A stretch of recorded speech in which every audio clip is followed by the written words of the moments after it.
Assez disparu avant de se pencher sur la santé de la discipline et élire le nouveau comité directeur de la Ligue. Premier constat, il n'y a qu'une liste, celle conduite par le président sortant Marcel Bafo. Visiblement, pas facile de mobiliser, même si tout n'est pas rose.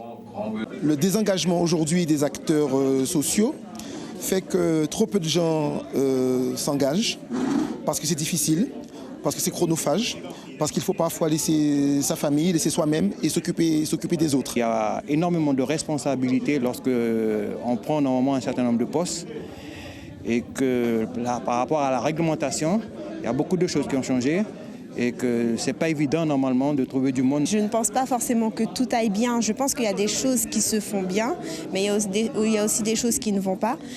Après, peut-être qu'en réalisant cette liste, les choses qui vont moins bien vont s'améliorer, espérons en tout cas. Avec 80% des suffrages exprimés, l'équipe sortante conserve les rênes du football guyanais. Un succès qui semble s'apparenter à la maxime « à vaincre sans péril, on triomphe sans gloire ». Une élection est toujours une élection, même quand on est seul à briguer un mandat. Il faut convaincre. Je crois que un des points concernant la conviction des présidents de club, c'est ce qu'on a fait. C'est ce qu'on a fait lors de cette dernière mandature, mais c'est aussi l'action portée par les différents comités directeurs que j'ai eu le plaisir de conduire pendant 10 ans. Mais voilà, si financièrement, après un détournement de fonds de 40 000 € découvert au début de l'année 2019, la Ligue a retrouvé une bonne santé financière, restent les effets du confinement et de la crise sanitaire. Le football guyanais a perdu plus de 1500 licenciés d'une saison à l'autre.